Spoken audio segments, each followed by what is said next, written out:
What is going on, you guys, and welcome back to the channel. If it is your first time here, my name is Brandon. As always, we do have our Investing Academy. It's that first link down below. And I really hate using titles like this in my YouTube videos, ones that parlay off the fear of a market crash.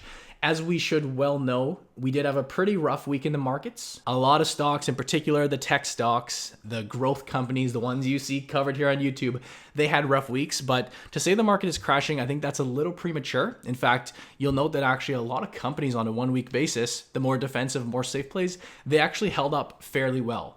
Do keep in mind we're right in the middle of earnings season, so volatility is expected. Whether this does turn out to be something bigger or whether the market bounces back up, again, far too early, far too premature to tell.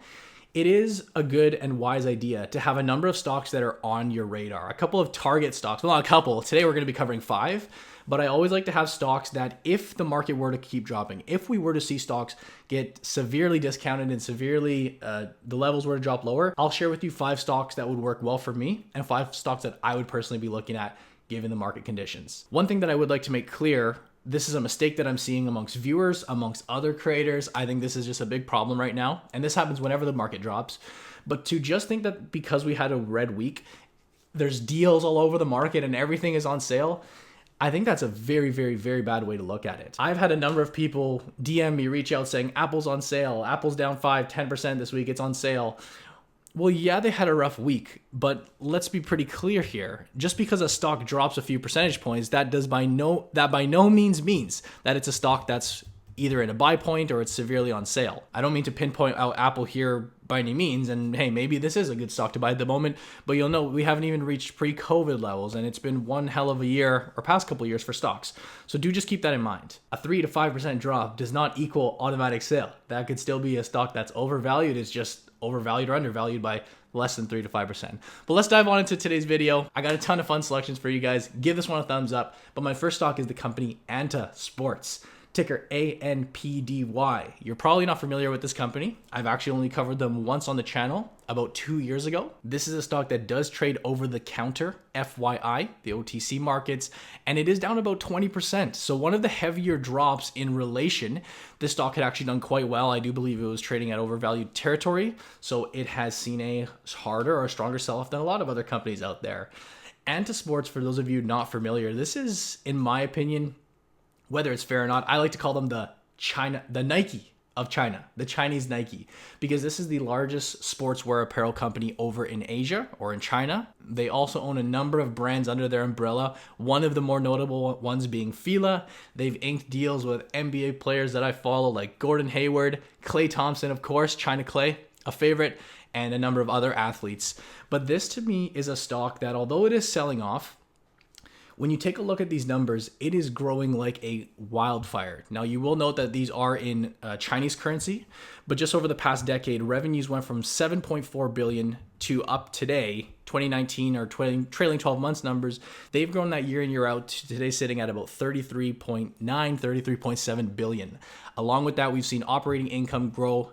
Free cash flow has grown in conjunction with that. I don't have highlighted here, but earnings per share, take a look at these earnings per share numbers from $15 per share up to about $49, $43 in the past year or two. So tremendous growth there. In my opinion, this is just a great way to play the overall growth in China. The vast numbers, the growing and expanding economy, they do actually have a lot of opportunity for global expansion. So this company is not too apparent here, especially the Anta brand, but I do have a number of clothes in my closet over there. Very, very good quality stuff. This is China's their largest sportswear company.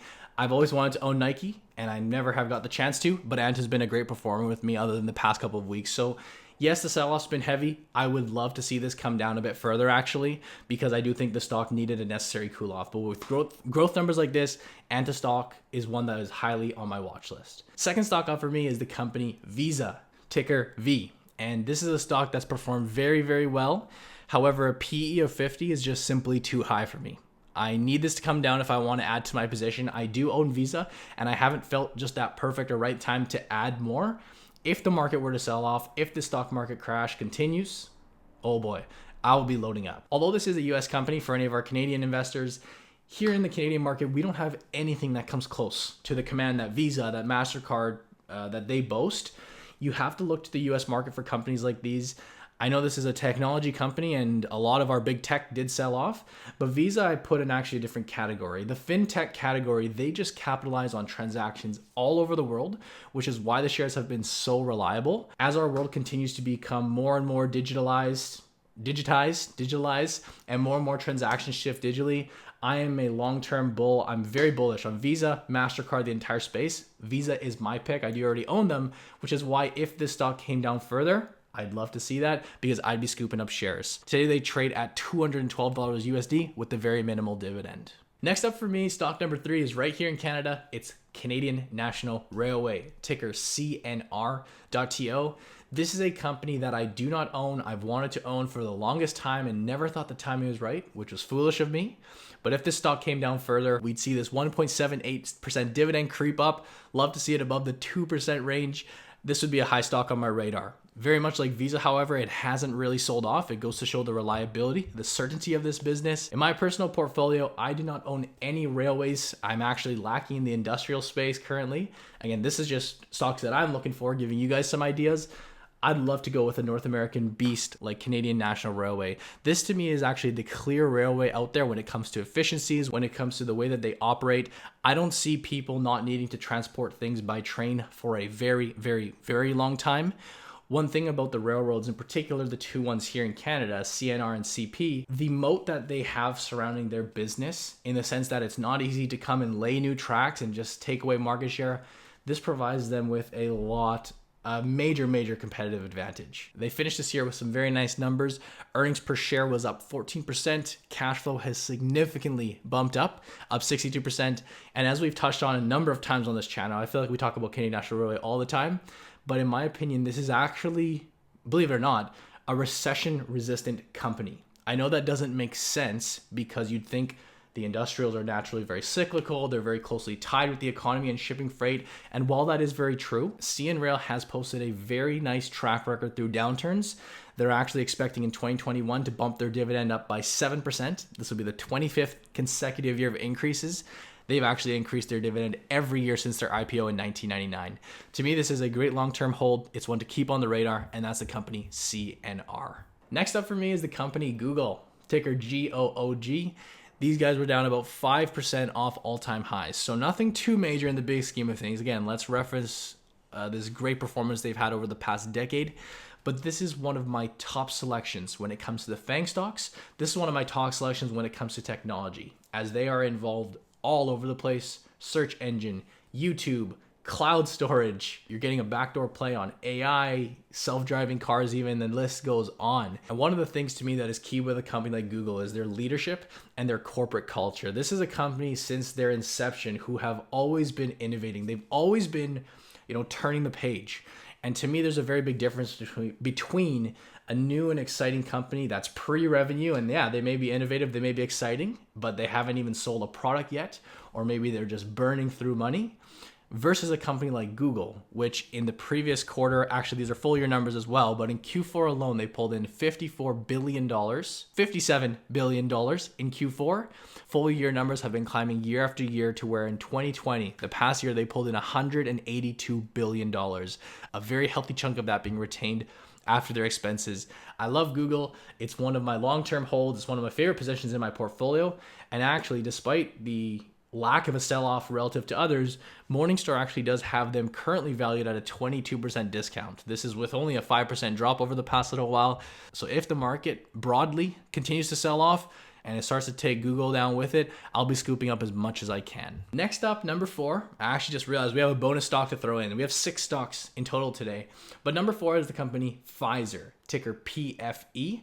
Today they boast a dividend of 4.65%, and I actually used to own Pfizer. This was my healthcare play. I sold it a couple years back, and I would be looking to re-add, especially if the broader market were to come down more. Pfizer is, of course, one of the largest pharmaceutical companies out there. They make a variety of products, and they're obviously quite closely involved with the vaccine here for coronavirus. I don't think it's fair to call this a coronavirus play, which a lot of people do. Pfizer is a big, diverse company, and yes, they do have involvement in the coronavirus play. I'm not even going to attempt to say some of these names of these medicines and vaccines, other than Prevnar 13. I always find Prevnar 13 is a fun Fun name. I always like that one. But the point is, this is a well-diversified, well-established pharmaceutical company. In terms of the dividend, you're starting out with a 4.65% yield today. Very attractive. They're paying out less than half of their earnings. I would consider this a very safe dividend, and they are growing it at a rate of about 6%. So that's something you love to see. Again, these are stocks that are on my personal radar, and I am lacking healthcare exposure. That's another area, along with railroads or industrials, that I should be bumping up. So that kind of says it all. Today, Morningstar does have them valued at a 15% discount as well. Hey, there could be more to one, but I like to pick Pfizer for healthcare. Moving on to our final selection today. This is one of the stocks that I listed as my top 3 current stocks in the Q&A video that we did. It's the company Tencent, ticker TCEHY. Unfortunately, it does trade over the counter like Anta Sports, so you'd have to double check with your broker whether they allow that or not. But very similar to Anta as well, this company has been hit pretty heavily. China seemed to be hit, high growth seemed to be hit, tech seemed to be hit.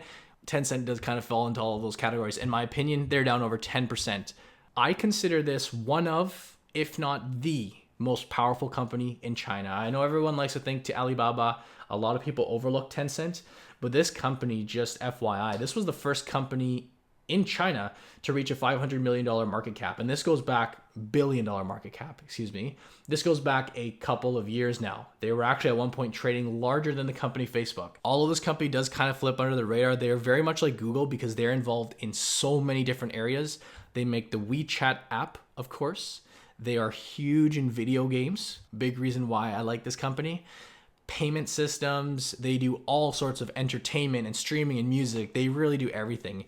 When you look at the size that this company commands in terms of their audience, or I should say in terms of their consumers, in many of their services, such as their WeChat platforms, they have over 1 billion, with a B, monthly active users. When you've captured that big of a market, it's just a matter of how well can this company monetize them.